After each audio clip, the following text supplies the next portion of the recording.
Chapter 30. Lewis. Lewis had a red face and a mustache of many colors. He was the yard teacher at Wayside School. It was his job to see that the children didn't have too much fun during lunch and recess. And if you haven't already guessed, he is the one who wrote this book. On June 10th, there was a blizzard. Lewis was afraid that the children would have too much fun, so nobody was allowed outside.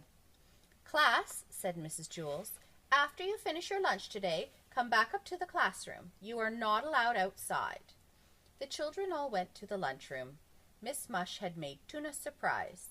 They all looked at it, then hurried back up the stairs. There was nothing to do. "Now, class," said Mrs. Jules, "I know that you are all bored, but I have a special surprise for you." "I hope it's better than the tuna surprise," said Mauricia. Mrs. Jules continued, "Lewis is going to come up and entertain us. He will tell us a story. Now I want you all to be on your best behavior." When Lewis walked in, all the children booed.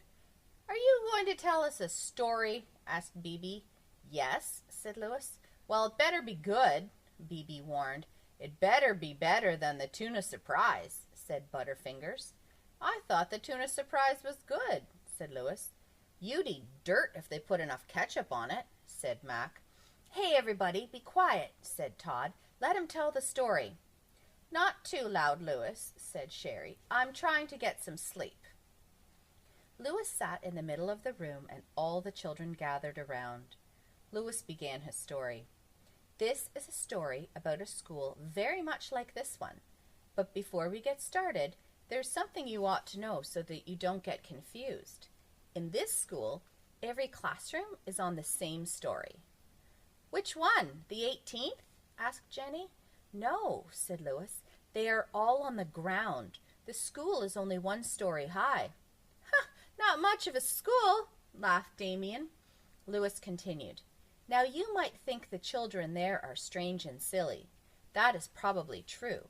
However, when I told them stories about you, they thought that you were strange and silly."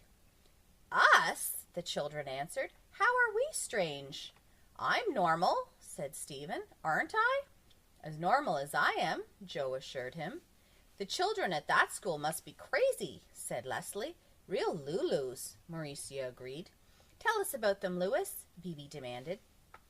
"For one thing," Lewis said, "none of these children has ever been turned into an apple." "That's silly," said Dee. "Everybody's been turned into an apple. It's part of growing up." Lewis continued. "Dead rats don't walk into the classroom wearing raincoats." "Well, what do they wear? Tuxedos?" asked Todd. "And girls never try to sell their toes," Lewis added. "Well, no wonder," said Leslie, "at today's prices." Lewis continued. "They don't trade names or read upside down. They can't turn mosquito bites into numbers. They don't count the hair on their heads. The walls don't laugh, and 2 + 2 always equals 4. "How horrible," said Damien. "That's not the worst of it," said Lewis. "They have never tasted Mauricia-flavored ice cream." A hush fell over the classroom. "Mrs. Jules, I'm scared," said Allison. "Is there really a school like that?" "Of course not," said Mrs. Jules. "Lewis was just telling a story." "I thought it was a good story," said Leslie. "I didn't like it," said Kathy. "I liked it," said Rondi. "It was funny." Mrs. Jules said, "Lewis, it was a very entertaining story, but we really don't go much for fairy tales here. I'm trying to teach my class the truth." "That's all right," said Lewis. "I have to go down to room 29 now and tell them a story." He started out the door. "Class," said Mrs. Jules, "let's all thank Lewis for his wonderful story." Everybody booed.